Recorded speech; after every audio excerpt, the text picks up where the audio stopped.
are still going to be out here in force. Yeah, definitely. Reynad is a very competitive player, and well, he brought some awesome decks, and he's doing his best to play in this tournament. So definitely, he should be able to win, and he has to try it. So right now we are looking at the bans and picks, and Reynad banned Hunter. He's finally changed it from banning Rogue to banning Hunter. Who cares about Miracle Rogue if you face the scary Hunters? I would ban Hunter as well. He's tired of losing to the Hunters, that's for sure. He's going to start off with Druid versus Rogue. Reynad choosing with the Miracle Rogue to start things off.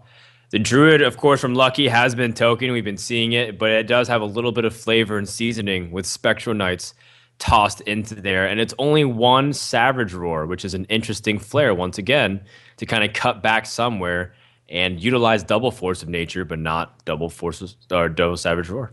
And one Argent Squire. It's pretty interesting. Like he did cut one Argent Squire and one Savage Roar instead of like cutting both Squires and using double Savage Roar.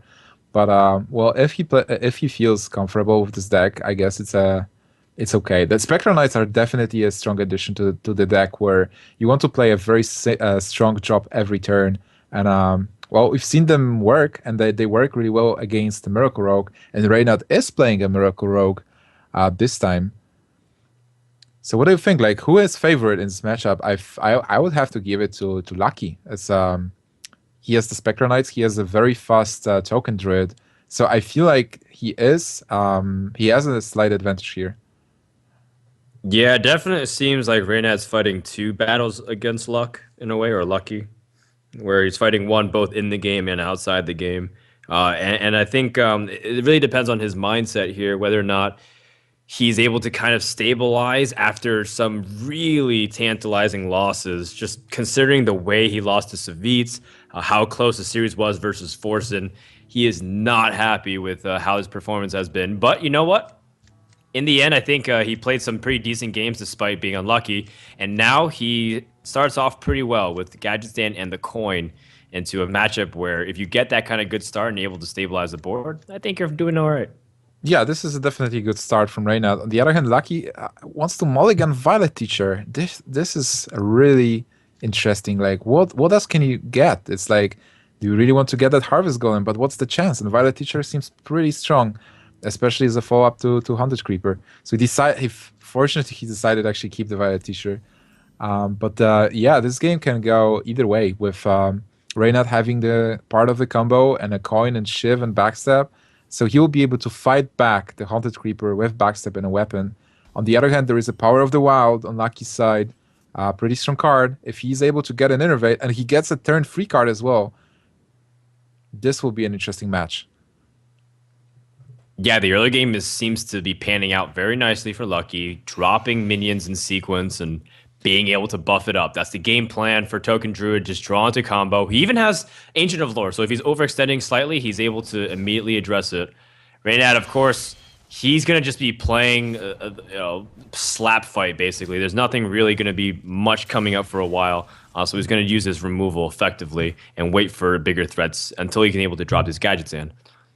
Yeah, the spiders are so annoying. I guess you instead of like dealing damage, you have to deal with the board, and you can't leave anything on the druid side of the board because those Power of the Wild, Savage Roars and stuff. And Lucky's playing only one Savage Roar, and he already got it. So I guess he was lucky here.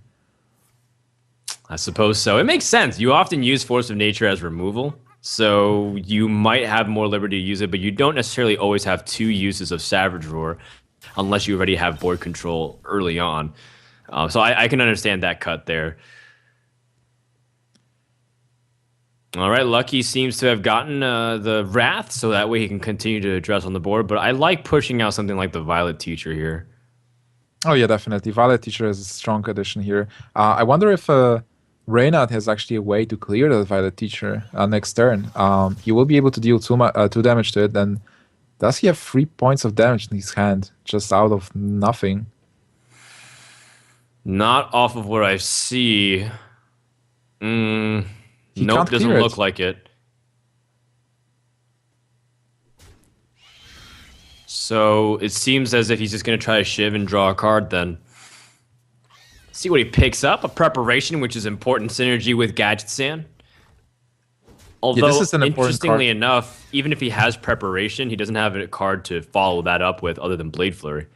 But now Lucky has a very sick turn with like Wrath into Power of the Wild, just building a very strong board. And Reynad doesn't have the deadly poison to be able to combo it out with the flurry. But even with a deadly poison and flurry, he will clear the tokens only. The Violet T-shirt will still remain on the Yep, this board. is a strong board for the Druid and basically the dream, especially when you have the Savage Roar in hand, ready to go to potentially end the game.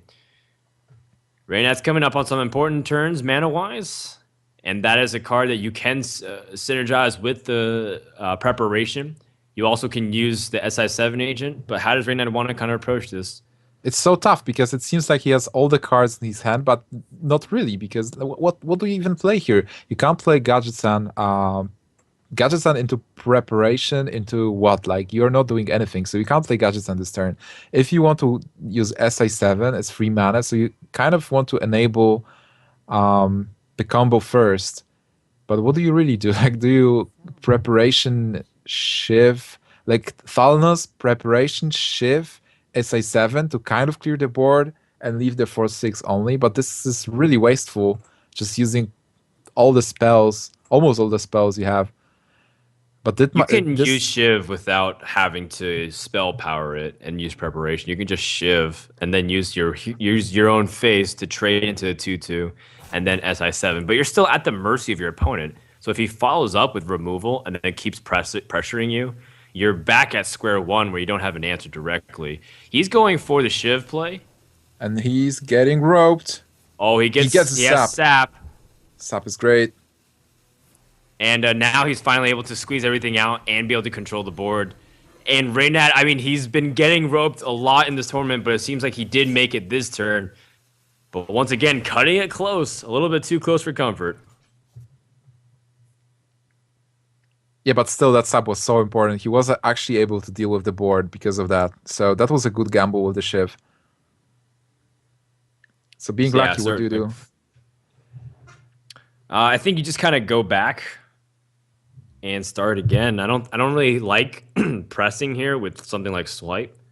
So I think you just kind of load up and continue to go back to the drawing board. I feel like you play a Violet Teacher and you still and you kill the SI7. What if you were really closely watching what your opponent was doing? It would seem like your opponent had a problem with removing the free 5. So yeah, definitely a good play. All right, Reynad coming up on another important opportunity to maybe combo off Gadget Sand if he can pick up the spells. Whoa, second Gadget Sand. He has no spells. He has Yeah, double Gadget Sand and there are no spells. So do you Gadget Sand and Shadow Step your Gadget Sand? that I think you have to. There's nothing else to do. This is a rare scenario where you have too many Gadget Sands and not enough spells. Wow, preparation coming in the improper order. So Reynad gets the draw, but he gives up 6 damage, He and gets now the Lucky has combo. pieced together the combo. Oh my god, this is so important. Wait, it's like turn 8. How much damage can he deal this turn? It's like 3, getting him to 18. He actually, if he swipes, he basically can swipe next turn. It looks so bad for Reynad right now. Lucky can just play Ancient of Lore and draw cards, and then next turn, and then just attack, and next turn he can just swipe face to set him up. Oh my god, double swipe. Oops. This is so devastating. Uh, Reynad needs a lot here in order to survive the next couple of turns. I was not kidding about that Savage Roar. He actually got lucky that he got it, because now he's looking pretty good for a win on turn 9. And this is basically what you want to do versus Miracle Rogue. Like, you want to threaten them, you want to deal the damage so that they are not able to deal anything and set up the board. And then just, if you keep the tempo, if you keep pressuring them, you just win. Turn 9. There are no Yeah. Farsies as well. I'm So I guess thinking about what could Reynad do here in this position to potentially pull him out, but it does require a series of draws off this preparation. I think he's thinking too, and one of the dangers is how long Miracle Rogue takes to activate with timers. So I kind of recommend Reynad to kind of hurry up here. you think he's getting roped again. Oh no, I just don't want to see it. It's just painful because he has the opportunity to potentially squeeze out of situations, but unfortunately he's not given enough time and he has to choose soon. Maybe just weapon up and pass. No, he's certainly not the answer. Let's see what he draws. He gets a conceal. He's gonna be playing SI7 for something, kind of again panicking a little bit. He might be drawing something good off of this conceal, but at This least he's is able to execute this that. is actually Ethel. He's dead. He's dead at this exit moment. Yeah, the Savage Roar seems to be enough to cover him at this moment. Salvador swipe, and then that's it. It's 8 Savage plus Roar 6, 14, 6. 18. It's exactly 18 with Salvador Mm-hmm. and swipe. All right, so Lucky has it. He just has to spot it. He might be thinking about double swipe because he's thinking Savage Roar combo next turn. If you're really focused on the combo for turn 9, you might actually miss lethal here. I think he's starting to see it though. Piece it together, just making sure to count one more time, triple check. Don't want to overcommit and give it up, but at the same time, he has so much direct damage. It feels like it doesn't really matter because you have swipe, keeper of the grove, force of nature to follow it up.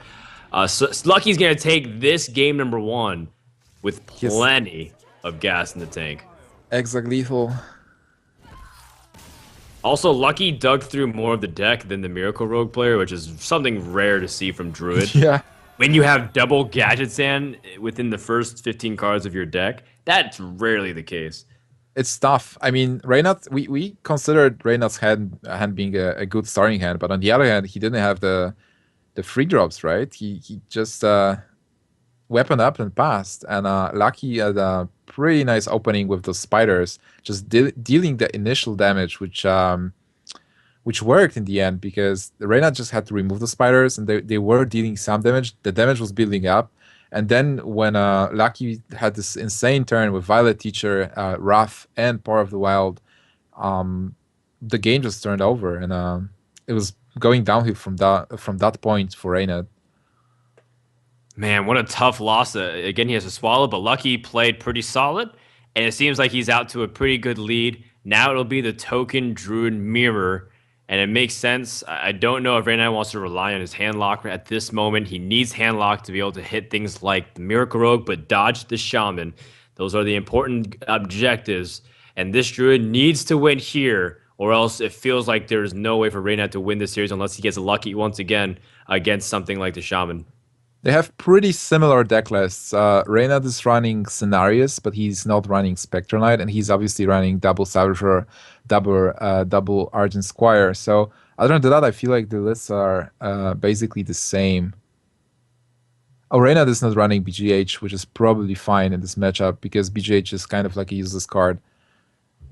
So I would say Reynad has slight advantage with regards to the deck list, but here it's not about the deck list. It will be about who is able to actually stabilize the board, who gets Innervate, at what time, who gets Ancient of Lore. So this game can be about board control, but also it can be about the race. So it really depends what cards will both players get and what decisions they will make during the course of the game. Completely agree. And, I think Lucky and Reynad realized that, well, hold on, thought. We have innervates on both ends. Interesting that they can kind of match each other toe for toe. And when you have innervate, all of a sudden your mulligans become a little bit more distorted. How can you gain tempo against your opponent? Reynad keeps everything. Lucky thinking about keeping Karen because you can push him out early. You get really good value. He also has a coin, which is pretty important. Then he will be able to play Kern on turn 3. And well, the best answer to Kern is Keeper of the Grove, but still, it's a 4/5 that just kills that Keeper in the next turn. It's a tricky thing because your deck is mostly about small minions, not just pushing the big minion turn 3. Yeah, you want to kind of continue to build the board and not overinvest. Nice though, Lucky picks up double Violet Teacher, which again synergizes with everything, and he top decks the Argent Squire. So it seems like his curve is gonna even out really nicely. Yeah, his deck looks pretty. His like hand looks pretty nice right now. If he's able to get Power of the Wild at some point, also, that will be pretty devastating. But how do you play this? Like, do you I definitely think you don't force Karen. You just keep Karen for turn 6. So you start with Yeah, Argent Squire. you Maybe, innervate the Violet Teacher and they yeah, coin the Violet Teacher. yeah, definitely. That's super strong. Okay, I like how that looks. And you even get a token throughout the entire process. Maybe you pick up Power of the Wild throughout the process, although Haunted Creeper now introduces another line that you can take and push out that early Cairn while putting Violet Teachers out anyways. So Huh. Haunted Creeper turn 2, turn 3 Violet Teacher from the coin, and then Innervate Coin on turn 4. Oh my god, this is also a sick lineup coming from Druid. He It's might still actually... difficult to deal with regardless of how you look at it. Yeah, so many good Hmm. options here. He might actually force Reynad to coin the Wrath. Well, That's not... interestingly enough, if Reynad innervates the Lotheb, Lucky can't use his own innervate. So that way, Lotheb not only is able to seize control of the board, but it denies his opponent from gaining back any tempo. He's going for a Violet Teacher play. Okay. He took his time. It's not an easy decision. You really have to think ahead. Like, what am I doing on turn 3, 4, 5, 6? Like, what's my game plan in this game with regards to decisions? And what can my opponent do as well? And, he's accounting for all these possibilities. Now he sees the Druid of the Call being innervated out. Oh, a Spectral Knight. But I feel like still you coined the Violet Teacher here. I think so, too. You probably can't deal with the 4/6. That might be annoying, but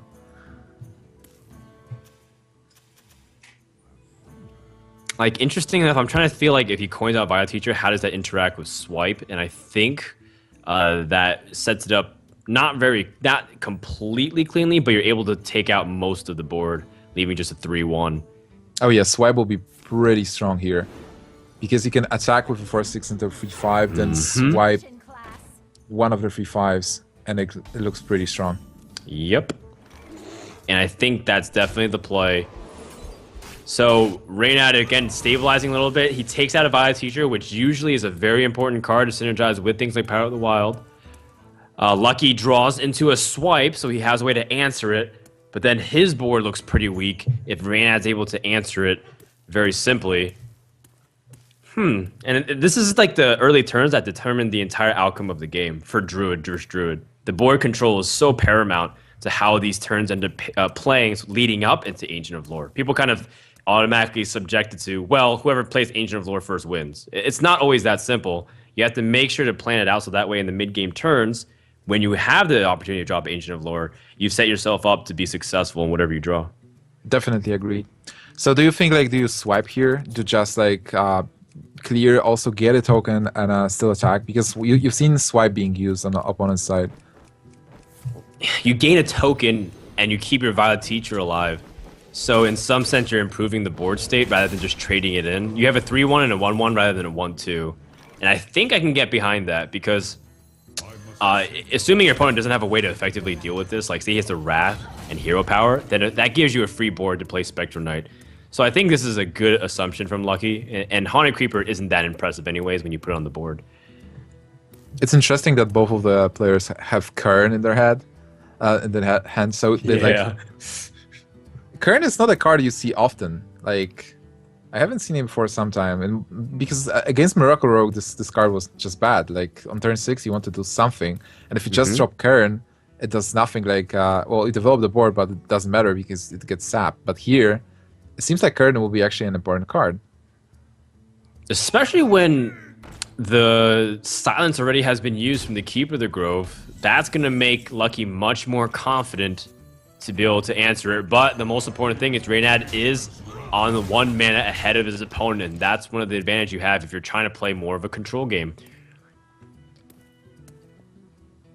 And so Lucky's hand is not really improving that much. He's picking up minions that are losing power as turns go by. Yeah, it's pretty interesting because it seemed like his opening hand was insane with like double Violet Teacher, Innervate, Coin, Kern. Like it looked pretty good. And now is you have this 4/6 and you have no follow-up. I mean, you can play Kern still and maybe trade, maybe go for face, but it looks weird. It looks difficult because his follow-up is going to be flooding with smaller minions, and Reynad's going to be coming up on much stronger, powerful turns. Speaking of it, he does have lots at his disposal that he can kind of play here. He can try to go for a little bit of the board control game, go for removal. He can play something like Ancient of Lore. How much is he afraid of something really crazy like a combo. I don't think so. You just go straight for it and see what you draw, gain the card advantage, and He put gets a from there. combo, exactly. Oh my god. This is a nice draw. Next turn, you just fool around, clear the board, and do stuff, and try to win on 9. Well, next, not just fool around. I think Lotheb is a great way to follow it up the turn before you combo. Oh, definitely. Well, So now you probably have to clear. Definitely kill the 4/6, and well, you will have to leave Karen. The problem is that you might be thinking that he's dead to combo Innervate, but what are the odds? Like you already seen one Innervate, and then having Savage Drawer, Force Nature, Innervate in 3 cards. Is just I don't too know. sick. Never say never. If you feel like you've been having a bad run in a tournament, ask Dark Wanix, who feels like at Well Played Cup he just kept getting comboed out of every point of the game, no matter how much he was turning momentum. Reynad also has really good board presence, but he doesn't have a lot of damage. He's put out 20. He's put out 3 damage throughout the course of this game. So if his opponent's able to deal with the board in some capacity, then at the same time, it's not like he's done a lot of damage, so even combo might not fully kill his opponent, so he has to kind of be mindful of that as well. How much damage can he deal right now with Savage Roar? It's Let's see. Well, he tagged yes. into Karen, so that helps. So he has 10 points of damage, and with Plus Savage Roar 8, he gets 18. Yeah, 19 with so it's 19 not with enough. hero power. So I guess now he has to clear the board and play Lothab. Can he clear the board effectively and set up himself for lethal next turn? Well, Karen kind of presents an interesting puzzle here. You can use your Bane plus your Ancient of Lore for the Wrath and then drop it, but then you leave up 2 minions. How likely is it that he didn't have... if he had combo with Innervate, he would have done it last turn. So I think Reynad can kind of just focus on removing a little bit, put out something like Lotheb, and really restrict his opponent's options. I guess he can. Can he remove? I guess he has to remove Harvest Call. He just also could say, screw it, you have to answer my board, I have lethal next turn, and he is on the mana ahead. And that's what he's going for. Says, you know what, I'm not even going to bother with it. Yeah, the problem is, like, if there is a Savage... Okay, there is no Savage Roar, but you could play around Savage Roar a bit. You just count how much damage Savage Roar actually deals. There's so many death rattles, though. You're fighting so inefficiently, just try to remove. And the Savage Roar, let's see, it would have cost 8 mana. It would have done 8 plus the, let's see, 7, 15. No, actually, he wouldn't have lost. It's just Savage Roar. Are you saying that Lucky would be 1 damage off lethal? He would be 1 damage off or 2 mana off if he drew like Innervate. No, but he couldn't have Innervate because Lotheb makes it cost 5. So yeah, he is 1 damage off lethal. But now, Reynad what can Lucky do here? I feel like there is nothing. Wait, it's like if Lucky kills anything, Reynad still has 14 points of damage in his hand. Like even if Lucky just clears the board, which is impossible, well, he'll probably heal 5. But still, yeah, he's gonna have to do what he can to remove what's on the board, but there's still so much. There's 13 right here. 14. Yeah, that's it. Reynad has it. He even has the spots to actually like play Force. Yep. Okay. And he's alive in this series and will even it up 1-1. Forsen is cheering in the background because he realizes that, every single loss, he doesn't want to potentially fall in 3rd place if Lucky wins the series. Pretty nice game. Mirror matches are always tricky, and a Druid versus Druid is so swingy. It's like you feel one player is winning, and then there is a something happening to the board, and then another player is winning, and then they go into subject war. But really well played by Reynad here. And Lucky is going to take his Shaman. Yeah, I think it's a good choice. He also had his Warlock left, but it seems like he's going to rely on Shaman, which can match up really good against a Druid. And I think... Actually, I'm kind of looking over here, and I see that Reynad looks like he might have lost his Druid. It looks like the overlay is a little bit wonky. Maybe it's swapped by accident. But don't worry, the decks are still the same. Lucky is still going to be playing the Shaman, and Reynad's going to be playing the Druid. Yeah, because Reynad won with Druid, so he stays Yeah. with the Druid. And how do you think this matchup will go? It's kind of even. We talked about it before. It's about board control and a board position, like just playing the spiders, playing stuff, and then just responding to what your opponent can play. I'd like it. You know, I think it's good just to be able to feel out your opponent. I think Lucky's also shown that he can match up pretty well and make good decisions overall. So I just like what he's brought to the tournament. It seems like everything in general is nice against the field. You know, Shaman's pretty good. It can 3-0 anything, and overall it's pretty potent against most of these mid-range decks and control decks like Handlock as well as the Druid. I feel like also Lothab is a pretty important card. We talk about it on turn 2 at some point. Like Lothab is a card that has a really high skill cap. Like you don't always play it on turn 5. You just keep it for the key turn. And when you play it, you really change the outcome of the game. So if you're able to play Lothab on turn 8 before Druid should kill you with the combo, and just lock them down so that they don't play any card, and then next turn you just push or stabilize or do anything, it will be a very important card. But we are here in the game seeing the mulligan now. Lucky is lucky and gets a coin. Yeah, but Reynad gets the innervate, so he has a quick start that he can kind of push out something that's really nice. Savage Roar isn't exactly what he wants to follow it up, but maybe that pays off later. Definitely want to keep one at some point. So, and he has a Harvest Golem as well. So definitely, well, do you innervate Harvest Golem actually? Playing versus Shaman to just deal with the totems and stuff? There was like an argument about this at DreamHack, wasn't there? Like innervating out the Harvest Golem. I think I remember listening to the cast and hearing about them discuss whether or not you innervate Harvest Golem against Shaman. And I think overall, I think it depended on your style, like what, and also depended on your opening hand. And I think if you have something like Lothab, like if you innervate Harvest Golem and you're hero powering for 3-4 turns afterwards, I think that's a pretty bad way to open. Because as much as you're controlling totems, you're not doing much after that. Yeah, that's definitely pretty nasty. And like innervate can actually fit your fix your curve if you get like the high cost cards. So yeah, definitely just keep it. Okay, now Lucky's gonna take the initiative and coin out the Haunted Creeper, so that way he can be a little bit more mana efficient. What do you think about this? I'm not sure if I like it that much, but his hand is really aggro-ish with Flametongue Totems. And he will definitely play Flametongue next turn, so...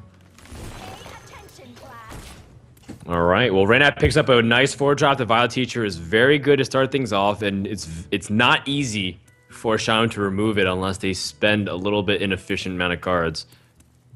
The Ruby and Egg, a very important pickup with something like Flametongue Totem, so Lucky does have ways to kind of continue to pressure the board. Yeah, I feel like Nerubian Egg here is pretty good. Like, you don't have to really remove Violet Teacher on turn 2. On turn 3, there can be a follow-up with a spell. Power of the Wild will be devastating, but well, you're fine. And if you play Flametongue Totem next turn, he will be just able to kill it just next turn and get a 4/4 and a Flametongue and also Spiders. And with another Flametongue next turn, we are looking at a very strong board. And Reynad doesn't have a swipe right now, so it looks pretty good for Lucky. But Reynad also hedges his bets a little bit against Flametongue Totem, and it's going to kill off the spider, so that way it's not the effective, well, it's not the 100% clean kill, and you do have to spend a little bit more in order to seize control back. And also Lucky picks up the Unbound, but it's not exactly the safest board to kind of drop it on and expect it to live, because then it plays into swipe, just like you mentioned. Yeah, definitely Flametongue Totem is a good drop here. Also, the fact that Reynad attacked into Spider enables Lucky to kill the Harvest Golem as well. Because now he has 3 minions that can possibly deal damage. Right. Well, that's a little unfortunate for Reynad, but at the same time, regardless of how he kind of approached the situation, he was going to get traded for value with Flametongue Totem, and that's why Haunted Creeper has improved a lot of the early game for a deck like Shaman. He will be able to answer the 4/4 Nerubian with attack from the small Harvest Golem and also the Keeper of the Grove. But still, if his board is cleared, it doesn't look that good for him. Well, trades for days, and now he puts out a 6/4 with the 2/1. But again, if he has a swipe, If he got the Double swipe, that would have Savager. been pretty disgusting. Double Savager is pretty weird because he turns kind of into a shaman now with a Bloodlust. It's like you have those cards, Haha. but you really have to have the board. So he has Lothab. Basically, Lothab is a very good turn 5 card, but you want to keep it for the key turn. But he might not have a choice, and he will have to play it on turn 5. Yeah, if he picks up something like Force of Nature, then his hand is just essentially waiting for some kind of late game burst, and he has to play something like Lothab. Being lucky here, what do you do? It doesn't look that good actually. Yeah, it's not great. It's not pretty because you feel like this Flame Tongue Totem, there's no way to protect it, and rolling a totem is extremely passive and almost gets nothing done whatsoever. So I think the Unbound is the best course of action.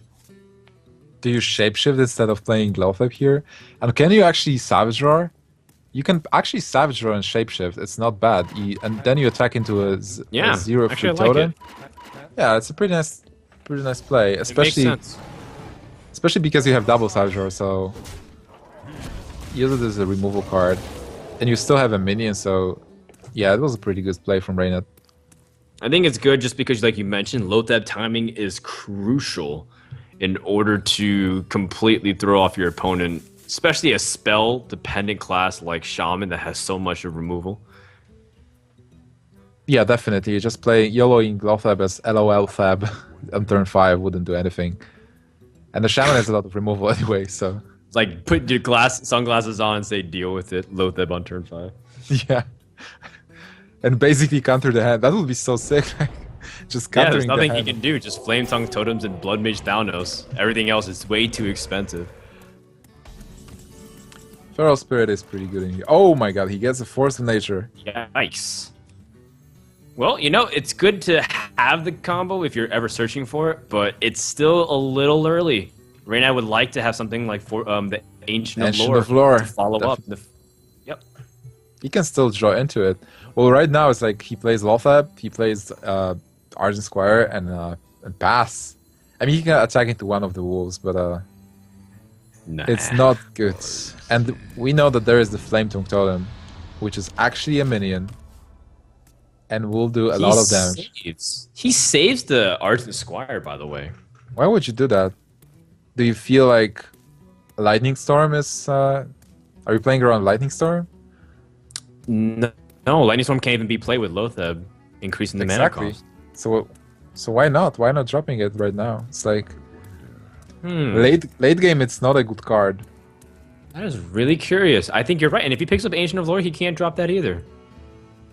Yeah, so card is actually dead, and then it will be well, maybe he's thinking about turn 8 and like setting up Argent Squire for the combo turn 9. It's like Argent Squire turn 8, which is hard to remove basically. You haven't done a single point of damage to your opponent. I don't know if you can actually get away with using the combo to end the game in 3 turns, especially when you're using Flame Tongue number 2 for value trades. Sorry, Lothab, you're just gonna die to a couple totems and a Spirit Wolf. Well, what can you do? Deal with that. Do you kill the 2/2 or attack face? I guess you can attack face. I think it accomplishes the same thing. There's no other optimal trade. I think you're okay with it trading into the taunt totem. Oh, a swipe. Does it change much? Because I was thinking about Force of Nature here. Well, swipe allows him to go for a full board clear, so it does That's- change, and he's able to put down the Argent Squire now. So Yeah, it all it's a works pretty- out in the end. Pretty good card to get, actually. I was thinking about losing Force of Nature before, like, without swipe, so it was pretty bad for him. But now it actually looks good. Again, maybe Reynad has his reasons of why he didn't play his Argent Squire that we can't find at the moment, but because he didn't, he essentially missed 1 damage because he had the opportunity the previous turn. I'm very curious why he didn't play it. I guess you can ask him after the show. I guess I could. I have the luxury of being able to do that. So right now, being lucky, you probably just play minions. You don't have the with Rockbiter. You're pretty set for the Alakir top deck and the future, but now you just, I guess, stabilize kind of using Lightning Storm. I Nah. don't know. Do you I airshock like the playing 1/1? the I like playing the Thalnos just because you want to cycle through. By that, you might just kind of toss it out and see how it feels. Your hand's not looking that good, so you need to kind of develop into something else better. Maybe pick up an Azure Drake. He has Spectral Knight. He also has things like Fire Elemental that he still hasn't curved into yet. I guess airshock and Defender Vargas should be cool. I wouldn't mind. But he doesn't have the mana for everything. He's just going to use the Thanos and go for the Earthshock immediately. Maybe get some more run out of Thanos so that way he protects it slightly better.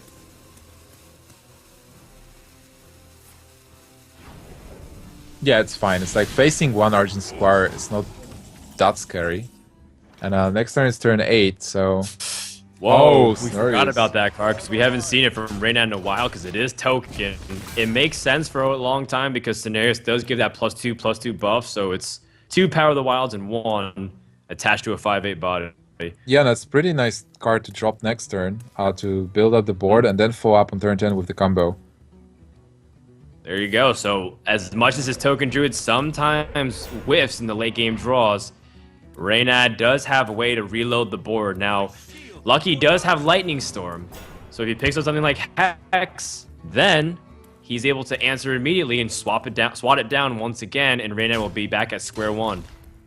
And yeah, on the other hand, like I don't like Lucky's hand that much.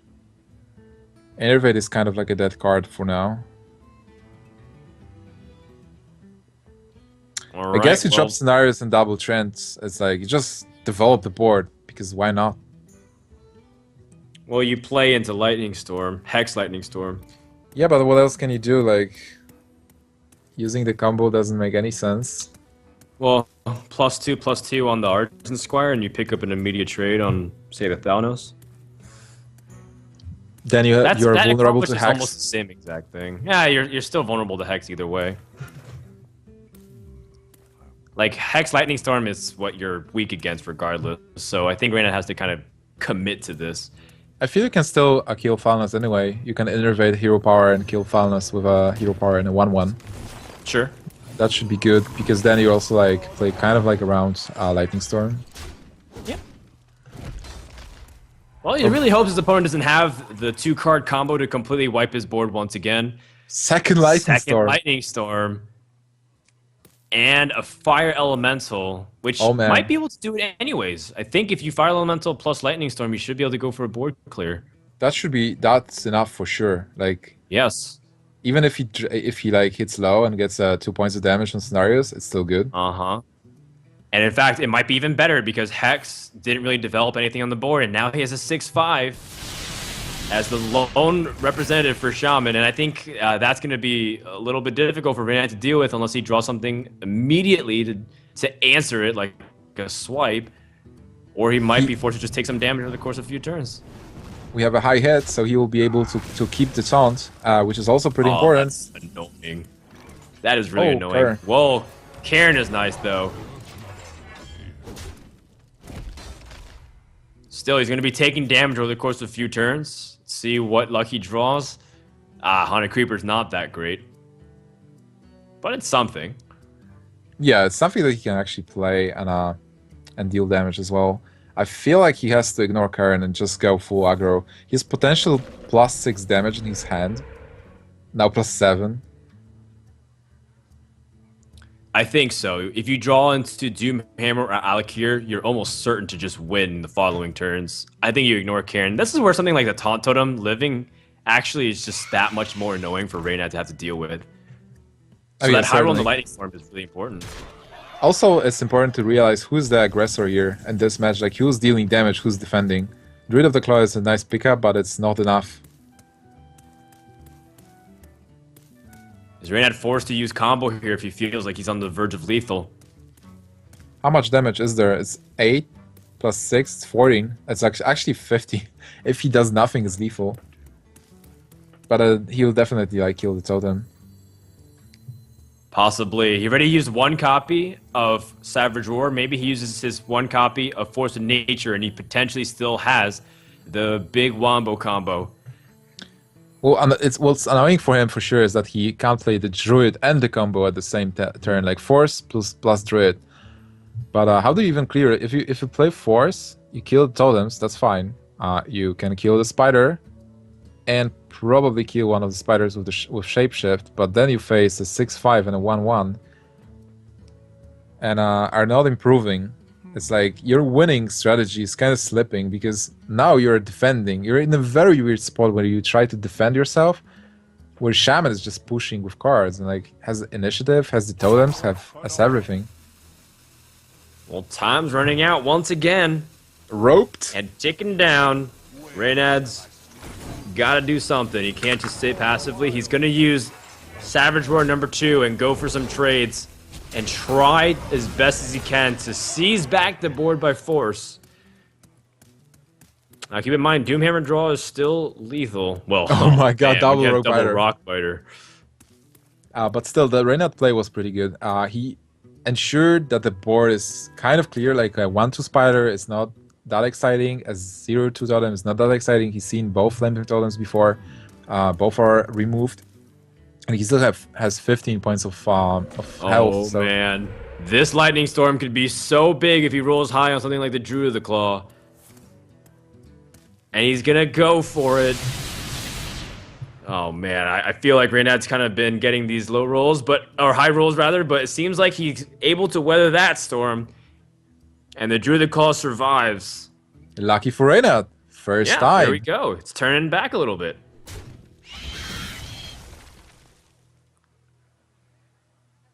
But he still rolled high on the Karen, or the Bane rather, and allows him to get the trade in that department. So it could have been a 4/2 remaining. So he got a 50-50 split on that. Well, right now Lucky is staring at like 9 + 3, 12, potential 12 points of damage going out from him. So yeah, it's tough. I mean, he's in a really good position here, being Lucky, but do you remove the Druid? Ancient of Lore, hold that thought. We might have an opportunity to completely swing this game back in Reynad's favor. He does have Harvest Golem, so he can push back on the board. Oh my god, there's Alak squeeze here. In damage. Oh, but he's Alak here, but he doesn't have enough mana to use his Rock Biter with it. But he can potentially clear the board. He has the Black Knight. Wait, can Reynad pull his back? If for some reason Lucky's not able to utilize his burst? I don't think, wait. Because he has 10 damage from hand plus the 3 right now, so he's got 13. Wait, this is tricky. Yeah. He's looking at a lot of damage on the backswing too, because there's, let's see, 9, 11. Well, he's going to most likely trade, but say he left it alone and he went all for phase. That is playing with fire, that's for sure. Being Lucky, do you just try to clear, kind of? You've seen Savage, you've seen double Savage Roar. Like, if you really count the cards, you know the Savage Roar is out of the question. Like, there's no more. So you want to... I think you're kind of okay with giving up a Rock Biter here. I wonder. You can actually, like... Or a Lightning Bolt, either one. I feel like you have to get use Rock Biter, and then next turn you'll be able to Rock Biter Lightning Bolt for exactly 15 points of damage. But then he might heal up with Hero Power. And so you're kind of playing with that in motion. He's going to use Lightning Bolt, which means he's only relegated to use one Rock Biter anyways. So he saves the Rock Biter. In case he draws something like Doomhammer, a swipe to potentially swing the board. Oh, and Reynad's going to drop the Alak here, but he's going to immediately... Oh no, because of the sequencing, he's taking a little bit extra damage. The Alak here does allow him to put 12 more damage, though. Let's see. Alak here is so powerful. He just dropped the Black Knight. But do you really use Alak here? You can actually... I don't think so. You can even double play... Rock Biter, do you? Don't you? Yeah, but you can play only one. So you can deal like 12 points of damage. He's going for the Alak here. Do you go for face? Do you go for trades? I guess, because if you deal 12, your opponent, even after Shapeshift, his opponent is vulnerable to Rock Biter, but he actually trades. Oh, Ancient of Lore. Whoa! And he does have Ancient of Lore, but keep in mind he also has ways to remove this Alak here. And Lucky still can draw on something like Doomhammer and end the game, but Reynad's not out of it yet. Yeah, he's Not still yet. fighting. Lucky still has his Azure deck, which is pretty big because he will be able to draw a card. It's like draw 2 cards next turn. And Reynad is dropping really low in here. Whoa. Oh, he's actually getting damage. Even more ballsy, trying to be as efficient as possible. That's it. That's 6 Oh points of no, damage. Lucky draws the lightning bolt, and because Reynad took that extra damage, he ends up losing the game right here. So his gamble didn't pay off because maybe he could have done something with Ancient of Lore to bounce him back in. But this game is now over. That was a Reynad lucky will draw. drop game 3. That was a lucky draw. Oh man. And I can already sense a little bit of the PJ Salts raining down in the chat because Reynad is now 1 game away from being eliminated from the tournament 0-3. He already can't qualify for the top 4, but you do not want to drop out not being able to win a single series. Oh, definitely. But on the other hand, I feel like Forsen is pretty happy right now seeing... wait, he's not. No, Forsen is not happy. Forsen is crying. Forsen is He's 1 sad. game off final. He is typing Bible thumps as we speak. Oh, yeah. Lucky is... I guess like Lucky's in a very good spot to actually advance. Just has to win 1 more, and he's up against the handlock. And So Reynad that's a is down great to matchup. handlock. That's his only... Yeah, that's even worse for Reynad because Shaman is kind of like a counter to handlock. So Reynad will have to use all his skills and all his might to actually win this game and then win versus the Rogue. Where this game will be super hard, then against the Rogue, he might have an edge. So the next game will be super important for Reynad. Yeah, if he can get past the Shaman, maybe he can win that Rogue just like you mentioned. So there is a chance. And he came pretty close to stabilizing in that other previous Shaman game. But off of those back-to-back top decks against the big threats, I think, it has to be fresh in his mind. And maybe Reynad feels like it's going to be a desperate situation for him if he can't get an early lead. Is this how he's going to go out 0-3? We'll find out. I don't know. Lucky's been doing pretty well. He's impressing, and he's on the verge of qualifying to the next round. And remember, he's a guy that qualified from the open bracket. He's a high legend player, but he's not on a team that's well known. He doesn't have many practice partners. I'm reading that he peaked at number 7 legend. That was the highest he finished. And he finished overall in season 2 at number 40. So he does have respectable ladder skills, and he's bringing it here in the tournament. Oh yeah, definitely Lucky is one of the top players coming from the open bracket, and it's a good story as well. Like anybody could actually participate and then be here in Lucky's place. I think so. He has a Hex. That's a great tool for the handlock.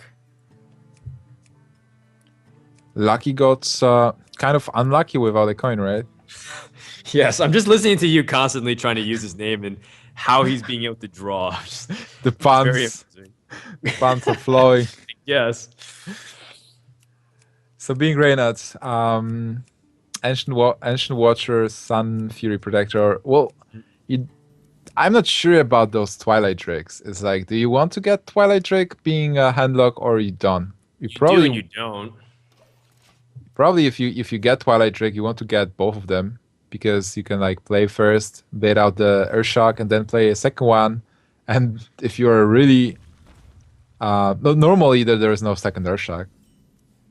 Wow, Reynad's coining out the Ancient Watcher with no silence or anything, so he's going to play the Sun Fury immediately. And this is kind of a different take on Handlock's passive early game, and you realize you don't have any indication of a turn 4 play, so you just go for something more aggressive. Do you like it? It's like, I don't really like it. This hand is super weird. And not getting any life taps. I don't know. He's playing also so quick.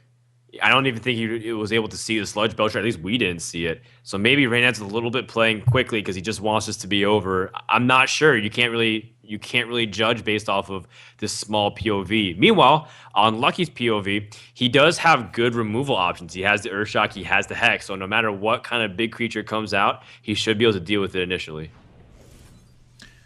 Well, he didn't play the Feral Spirit here. Interesting. Like, why would not play the Feral Spirit? Maybe he's just waiting for I don't even know. Like normally you would probably keep Hex to deal with something, but Yeah. there's nothing.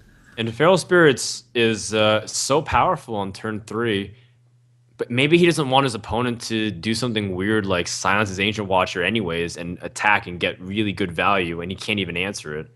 Yeah, like would you be? I would say like maybe he was afraid of Shadow Flame, but on the other hand, your opponent just used coin and he only has Yeah, 3 points of mana, so it wasn't that turn. Right now, playing Feral Spirit is kind of playing into like Hellfire or Shadow Flame, sure.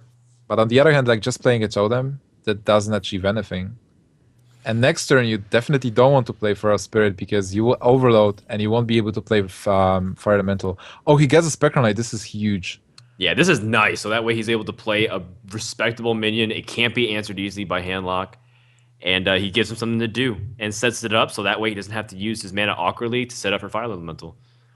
Suddenly, his hand looks actually pretty nice with Spectre Knight, who is hard to answer. Then Fire Elemental as a follow-up. Then on turn 7, he has all those different cards like Hexes, Air Shocks, Rockbiter, Feral Spirit to replenish the board if the board is being dealt with. Looks nice for the Shaman. Lothab turn... LOL Fab, turn 5. And a second Why Fire not? Elemental.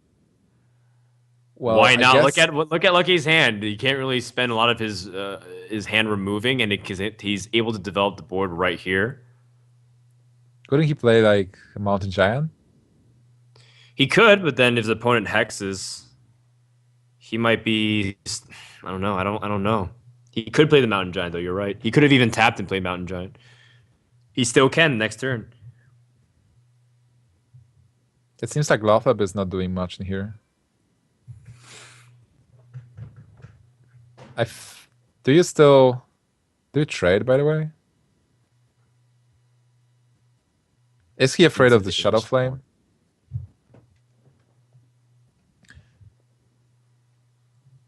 I think It's a legitimate question. I don't know. because if you are playing around Shadow Flame, then obviously it's hard. If you attack into 4/5 and kill it with Fire Elemental, and there is a Shadow Flame, you get 5 points of damage. But this is really weird. Wow, that is really curious play. Because Shadow Flame, like you said, could destroy a lot. But the Spectral Knight against 6 health, pretty clutch in this scenario. Reynad does have a Siphon Soul, by the way, so he can answer at least one of these threats and continue to kind of push. He also just has so many big minions here that he can kind of push it out over the course of a couple turns. I think this game again stresses the strength of the Spectral Knight. How hard it is to deal with. It's like Yeah, you can't Mortal Coil it. you can basically only trade it with your minions, like attack into it, and all the cool synergies that all those decks possess, like Soulfires, like kill it with the Mortal Coil. Like even if normally you would Shadow Flame here and kill it with a Mortal Coil, you just can't, and it's like a 4/1 still. And the thing is, like a 4/6 and a 4/1 still has 4 attack and deals 4 damage. So it's really annoying card to deal with. Absolutely. Reynad's going to tap, which heavily implies he wants to drop something like the Mountain Giant. And it does come out. So he's going to try to see what he can roll his luck, but we do know that Lucky has the Hex. Fortunately for Lucky, he has the Hex prepared since the beginning of the game. Oh, how lucky is he? He was actually waiting patiently for that hex, like Sure, for that he had Mountain double Giant, Hex in the opening hand, and he mulliganed one away. which is fine. You want to have something to play before you get those hexes. He probably wants to have like 8 mana here to play Azuric and Hex, but Hex is obviously a card he needs to play. And then what do you do for 4 mana? I guess you can probably play Feral Spirit, kind of. What do you think about that 4/5 taunt? Is so annoying. It's Yeah, that early game play from Reynad has disrupted a lot of the plans. Lucky can't really press damage whatsoever without jeopardizing some of the health of his Spectral Knight and put it within AoE range. Yeah, definitely we have to give it That's so Reynad. amusing. Like his play was so weird at the time, but then he just stopped the Shaman from dealing any damage. And on the other hand, and he's still playing like a handlock. Like he played Lothab, he played Mountain Giant. Like he has a lot of cards in his hand now, and it's turn 7, and the Huh. board state is kind of unclear. It's like being handlock. I think he looks good. Okay. Yeah, it's not bad. He can play his Watcher as well. Silence it even next turn to give us some more utility, or silence whatever comes out of his opponent, like a Nerubian Egg. And he still has some AoE with things like Hellfire. So if Fellow Spirits come out, then Reynad does have an answer. So it seems like we're finally seeing a state of the game where it's developing the board and seeing these guys kind of continue to put each other in check. How do you react to this now? It's the 4/5 is still annoying, but you want to kill the 3/5, so maybe you will use Air Shock. Maybe you finally kill it with something. Like you can actually Air Shock and use a Rock Biter. That will be 2 points of mana. You are left with 6. And you can play Fire Elemental, I guess, and kill the 4/5. But there's still the threat of Shadow Flame is looming somewhere there. Yeah, how much do you want to load it into the board and potentially overextend? And Spectre Knight is one of your defenses against things like the Shadow Flame, just like you mentioned. I think this Earth Shock is definitely a decent play to remove on the board, and again, make yourself resilient. Maybe Lucky's planning to just develop the board and then be able to one-shot Reynad. Oh, That also Twilight could be a Drake. possibility. Twilight Drake draw after Airshock was used. Okay, I like silencing the Ancient Watcher and start smacking back. He can also use the Siphon Soul to start striking back and forcing the Spectre Knight, again, in a tough position. The Spectre Knight is doing work on the handlock in the sense he can't use his spells, but also he's done nothing. This is the most passive Spectre Knight ever. He deserves to have his title stripped from him. He's not a knight. He's afraid to attack into a statue. You're right. Like this Spectre Knight, if Lucky will actually kill the 4/5 when Spectre Knight was played, Spectre Knight will be doing so much work in here. Or it will actually force Hellfire before. Like the game would be so much different. But this Spectre Knight is kind of like in a checkmate position with the 4/5. And Reynad is fine with it. Like I'm sure Reynad is totally fine with that. Well, let's see what he draws off of his Azure Drake. I think those are both fire elementals too, right? So you're talking about setting up to one-shot your opponent, but having big creatures like the fire elemental potentially racking in that damage does lessen that kind of game plan. And he gets the Flametongue Totem. I'm sure he really wanted to get that Flametongue Totem a couple of turns before. Now he still can use it to kill the 4/5. But it plays into the Shadow Flame, like we're kind of mentioning. He can use a Rock Biter here also if he wants to. I guess he's keeping it for... I think this was a misplay. Wait, this is really weird order. But I guess he wants to use his removal. Oh my god, have you seen that? Instead of like Rock Bitering his totem, he actually took 4 points of damage. Yeah. I guess he's getting generous here. That was a little bit rushed because I think of the rope. That definitely was not the right order to play it. Regardless, now he's moving on. He's still finally being able to address the board, but now Hellfire and Spectre Knight has been cleared despite only attacking into an Ancient Watcher. So, and suddenly as much as he struggled for 4 turns, nothing happened. Yeah. Suddenly it looks really good for Reynad with the board clear, a lot of health, a lot of good cards in his hand. And Lucky, being a shaman, he has no board. And being a shaman, you really need a board. Like a lot of cards actually interact with the board. He can play a couple of cards here. He can play Unbound Feral Spirit, Defender Vargas, but still, there are still removal cards in handlock. So if Reynad gets a second copy of Hellfire or his copy of Shadow Flame, then he will be able to clear the board again. Yeah, I think so. And then just keep resetting Shaman's board, which is effectively never allows him to get any value. And that's where things like Haunted Creeper feel so pitifully weak, where they can't do much. Like he's going to go for Feral Spirits. But again, just like you said, if Reynad's able to deal with this immediately, and the fact that his opponent already used 1 Earth Shock, I think he's going to be happy to see this Drake has lived.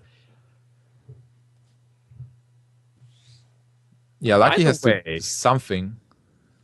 What a way to rebound. Shaman had a board clear. Now they have 5 minions on the board with a 3/5 and a couple of 2/3s. Yeah, with a Devoral as well. Yeah. But on the other hand, there is a Shadow Flame. Can he actually use the Shadow Flame here to clear? With the Iron Beak Owl, I think you can, but I Oh think he's yeah. also going to play it a little bit slower. Doesn't want to kind of overcommit here. Because if a Shadow Flame on the Iron Beak Owl means you're kind of committing to this Twilight Drake to seize control of the board. Yeah, kind of. I mean, like he will have to use Iron Beak with Power of Whelming Shadow Flame, 7 points of mana. That will be a nice clear. Also, silencing the 1/2. But he can Also, play it something slowly. that he does have Faceless and Power Overwhelming as well. So maybe if he gets a Shadow Flame without having to use his Power Overwhelming, then somehow he draws into Leroy in the next couple of turns. He has damage to potentially end the game with Soulfire and full combo. So Reynad might be playing into the win condition in the next couple of turns. Depends on how things develop. Well, if he gets Leroy next turn, he's winning the game exactly at that point. Like he's winning next turn. Like he only needs Leroy because he will be able to clear the taunts, and he has exactly 24 points of damage with Exactly. Leroy. Now, Lucky unfortunately didn't roll a spell power totem because he would have dropped the Thanos and lightning bolted the Drake. And now he's forced with a tough decision. And Lucky kind of showed a little bit that he was rattled with his previous play. Maybe he's, again, trying to take time to really evaluate his plays, but will it be costing him? I think this Sunwalker is perfectly okay killing off one of the taunts as well. He will definitely play Argus here. Like you have to. Oh no! Oh, Oh no! wait. He ran out of time. Oh So no! is there This Leroy? is a complete disaster. And if he draws Leroy, oh, he Okay, it's has not it. Leroy. But that could have been a complete destruction of like a breakdown. Like I couldn't believe Lucky very clearly wanted to do something to continue his board. Because Defender of Argus needs to improve value or even drop Thanos because you're more resilient to AoE. But as a result, he didn't do anything. He froze. He got roped. Yes. This is And you know tough. what? That was weird because it looked like he had a couple seconds left, but it suddenly just ended for him in a kind of like a jerky reaction. So maybe Lucky lagged a little bit, and if so, that's kind of unfortunate. Yeah, but it happens that I guess that you have to really play just a bit faster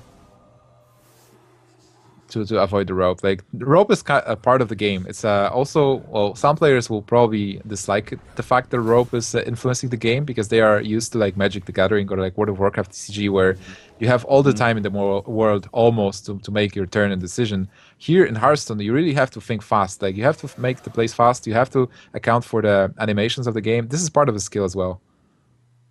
By the way, a great board clear once again with Reynad using the Mortal Coil and the Shadow Flame on the farce here, and now a clear board is a dangerous situation for Lucky. He dropped down the Drake as fast as he could, but he top decked the Unbound Elemental, and that is not a Hex or a Earthshock. And he knows that he could be sitting at a potential fatality the next turn if his opponent draws into Oh, man. Leroy. He's been saving the comp for a long time. Leroy is still lethal. He hasn't seen Faces. He hasn't seen Power Overwhelming. All right, well, Oh my Leroy God, has he gets finally Leroy. arrived, one card off from being in the proper turn, but I think Reynad still Is it has lethal? this.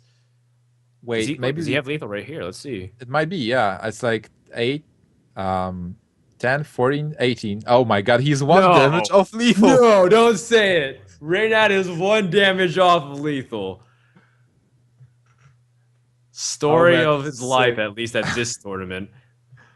But actually, like Lucky doesn't have a good situation here. Like even though Reynad is 1 damage of lethal, there is nothing Lucky can do to follow up. I guess even if he gets an Alakir top deck, that's not enough. Yep. I think it makes sense. Drop the Molten Giant, go for a little bit of the board control, try to deny your opponent any ability to potentially get through and win the game. I actually wouldn't have been mad at the double taunt, so that way he can prevent his opponent from being able to use like an Earth Shock and burst through with something weird.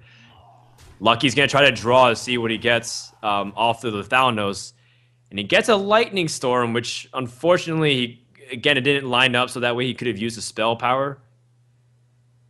Yeah, He but might have to get lucky here. definitely he has to get lucky here. But on the other hand, like what can he do? It's like Reynad has a pretty strong board and he has potentially 24 points of damage in his hand, even with a Yeah. clear board. And unfortunately, because he didn't get spell power, there's no way to potentially clear the board. He Rolled Unlucky low. draw. Yeah, on everything. That's too bad. Oh man. And that's going to be game number 4. Reynad ties it up with a really tough matchup for Handlock, honestly. And he's able to send it to game 5 into a matchup that maybe he favors, with Miracle Rogue being Lucky's last line of defense. This is so important for Reynad. This game, he was really disadvantaged with the matchup, but he makes it through. He actually, it was really impressive how he started, like in a weird way, kind of. But coining the Ancient Watcher, then taunting the Ancient Watcher. But apparently it worked for him because he was able to life tap like every other turn, and he ensured that he's protected by the big taunt, and then just he could life tap normally, like. In other situations, he will have to life tap, and also he will be going down on health with opponent attacking him every turn. But here, he protected himself. He got the life tap. He got those cards in a couple of turns. Then the checkmate with the Spectral Knight and Ancient Watcher, which was super hilarious. Ancient Watcher not doing anything for like 3-4 turns. Just gave Reynad the advantage, and Reynad was able to seal the game from there. That Spectral Knight did nothing. That's just so funny how it's one of those tech cards, so that way it can do a lot of work against anti-removal and anti-AoE, but because of this weird play from Reynad that's kind of unusual, and at the same time he plays so much Handlock that he does understand these matchups in a different way. It was one of those decks that he climbed to the top 3 or top 4 of Legend when he did qualify for the BlizzCon seed. I know he used Handlock a lot, so that way he knows this matchup. He understands it a lot. He knows his weaknesses, so maybe he was able to squeeze it out because of it. And a lot of people wouldn't make that play. And now all of a sudden we're in a spot where game 5 he's up against the Miracle Rogue, and this is a tough matchup for Miracle unless Handlock draws poorly or Miracle gets the absolute most perfect hand. And once again, guys, this game is about Lucky and Forsen. If Reynad wins, Forsen will advance to the top 4. If Lucky wins, Lucky will advance to the top 4. Reynad is fighting for glory and honor, and if he wins, then he helps Forsen, gets the glory, gets an honor. If he loses, he gets a Salt Shaker, and it will be tough for him, I guess. He gets the participation award, and at least he didn't go out completely flailing and losing a series. And I think he's demonstrated some pretty good play throughout the rest of the day. It just feels like he's got the unfortunate ends of the stick.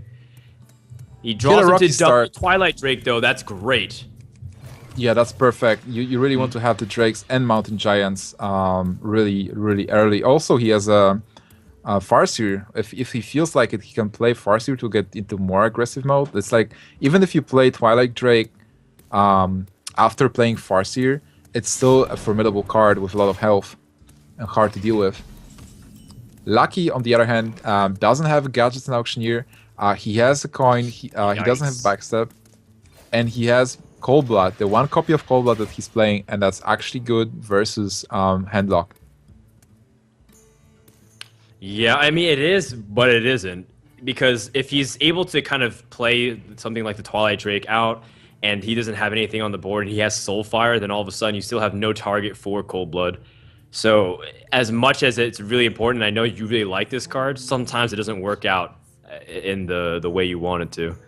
Oh yeah, obviously. It's like kind of like a double-edged card. It's sometimes it's just useless, but personally I like it. It's like a more aggro card. Get ready for 3 powerful turns, Lucky, because you're in for quite the ride. Twilight Drake into Sunwalker, and I don't know what you can do. Maybe there's even ways to completely heal the Drake and continue to be a nuisance with things like Farseer. By the way, this is the perfect turn for the Cold Blood. You can start with Fun of Knives, and then Cold Bloods, and then attack into the Drake and kill it with a weapon as well. Take 4 damage, but still you clear a very tough minion to kill. Mm-hmm. I think so. Cold Blood is usually the damage that you need anyways. It's acting as a 1-mana Eviscerate, so I like using it in this regard. It's very flexible. But still, Lucky's hand is pretty good if you have an Auctioneer, but without Auctioneer it's kind of pitiful. Oh wow, Mountain Giant off the top. Reynad's gonna do a lot of damage with this one, but he knows, or his opponent does have eviscerates, double eviscerates. It's gonna cost a lot of resources. And an SA7 as well. Hmm. But yeah, on the other hand, like you're just dealing with those big threats. But what's next? It's like you just throw all those eviscerates and cold bloods into those giants, and how do you kill your opponent after that? How do you actually Well, one thing replenish that's your nice hand? is handlock eventually drains itself down, but when you have this nice of a hand, I don't foresee Reynad tapping for a while. Plus, he has Leroy and ways to damage with like Power Overwhelming and Hellfire. So if this Mountain Giant is able to sneak in damage, which it looks like it won't, at least for this turn, if Reynad can push other things like the Twilight Drake out, he can end the game if Miracle Rogue is sitting at a pretty low life. Yeah, like Reynad's hand is so good with the Sunwalker next turn, then Twilight Drake and Farseer. So Wow. many options. He has to use the Shadow Step with the SI7 for removal, and that Oh way my he's not God. overcommitting with double Eviscerate. This is so painful Oh my god. for the so Miracle hard. Rogue, and Reynad is salivating at the opportunity to drop yet another big threat. Yeah, this is exactly what we talked about before as well. It's like you have so many good taunts, so many good cards. It's you're just exhausting the removal on the other side, and also Lucky gets a backstab. But in this matchup, you really want to have like a Faunus or a Azure Drake to be able to just squeeze in a bit of more points of damage here. With Azure Drake, for example, like Eviscerate will be able to kill the 4/5 in one go, but here he will have to spend so many cards, like even maybe attack with a weapon into the 4/5. Like I don't know. I don't backstab, even know Eviscerate. about using all of that in order to remove the giant. I mean, obviously the giant's a priority, but the Shadow Step does represent damage as well, and you might have to start thinking about how you can win the game. It seems like he's playing to clear the level, and that's about it. Like, okay, I can survive this level, but how does it keep? If it keeps getting harder, what do I do? Where's the final boss?